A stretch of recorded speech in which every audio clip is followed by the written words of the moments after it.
To mám tak nějak připravený, částečně. To je ta stará deska, jo. To je ventilátor od Fumy, hodil jsem tam ty 3 ventilátory na to. Od Noctui, tady jsem to zádu tak nějak poskládal, jestli to bude fungovat. No, to jsou redukce, co byly u toho, vždycky na 2 ventilátory jedna jakoby redukce. Že jsem musel použít 2 redukce, je to taky hnusný a nevím, kam jinam to zatím dát. Uvidí se, možná to zandám potom za tu desku, podle toho, jak bude tamhle místo za tou skříní. No, okon to vypadá jako zajímavě. Když to roztočím ručně, tak to není vůbec slyšet ten ventilátor, takže na to jsem hodně zvědavý. Nic, tak já jdu zatím skládat zase dál.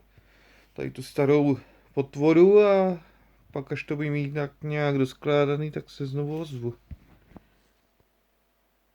Máme to všechno hotový? Jako já. Tady jsem si přihodil zpátky, co jsem měl předtím. Box na patadisky. 2 klasické desky, 1 terovej, druhý 2 terovej. Koukám, že ten 2 terovej jsem moc ještě neutřel, nevadí. 2 SSDčka, Kingston je 120, ten byl systémový. Samsung je 250, ten je systémový. FGA 550 teda tady bude. Avermeterka je tam hozená, Wi-Fi karta. Grafická karta je 660. A tady máme USB 3 z Číny. Tady je ten chladič Fuma, kde jsem hodil ty 3 větráky od Noctui. Takže jsem zvědavý, jak to bude krásně chladit. Jinak 2 větráky jsou tamhle. Ty jsou originál, co byly v bedně. Jeden potom větrák tady, který to žene nahoru, a tady ten ven. Nevím, jestli jsem toho náhodou nedal až moc větráků, ale snad ne. No, počkat, ještě zapnu. Jo, roztočily se krásně všechny.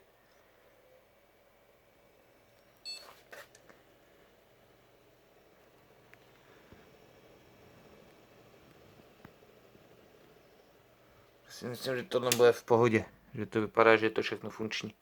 Dobrý, takže se mějte a za chvíli vám ukážu ještě, jak to běží. Počítač už je teda komplet hotový. Vyměnil jsem tu tu 660 za 1050 Tičko. Bohužel od Asusu, nevím, jestli to tam bude přesně všechno vidět. No, Averka, tu jsem tam nechal teda. No, asi to vidět nebude. Všechno už tam běží, ta 660 vykazovala nějaké chyby, takže jsem ji radši vyměnil. Nevím, jestli to bylo teda přímo počítačem nebo ne.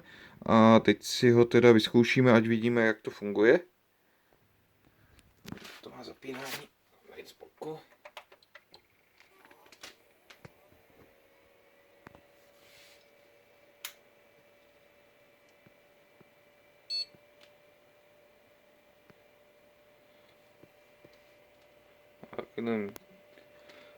Tady tu prasárnu jsem si tam nechal, protože to umí ještě starý disky, že jo, to je ten šuflík.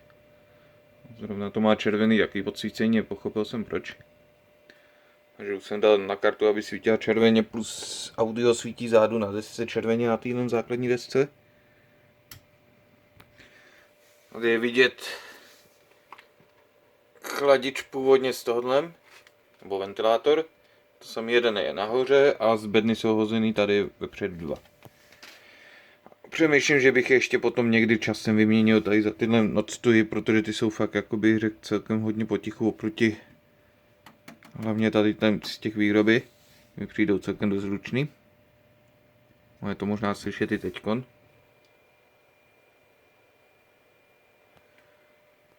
Takže za mě jakoby celkem fajn. Funguje všechno v pohodě. Já to teďkon teda zavřu jenom a ukážeme si na displeji. Tak. Aha, já jsem zadal. Správně, jasný. Tak dobrý, už je tam. Tady mám teda 2 monitory, jeden na zemi, druhý nahoře. Všechno by mělo fungovat jak má, kde mám zase tady nějaký, co mám nainstalovat, dobře. Tady je RGBčko. Tady je od Asusu nějaký GPUčko. Vypadá, bych řekl, celkem v pohodě, akorát ten Asus zrovna ty programy nemusím.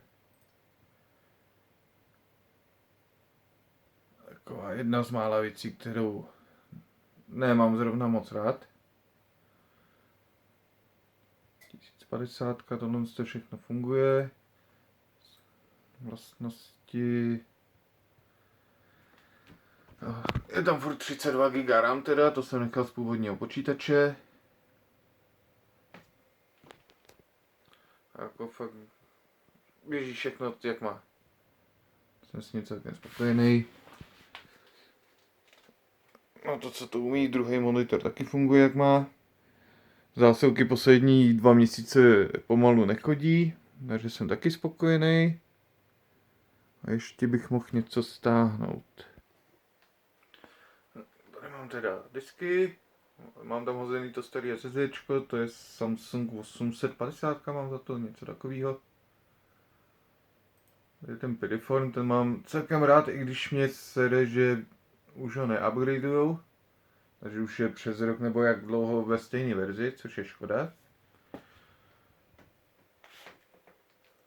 Teploty bych řekl, že celkem v pohodě.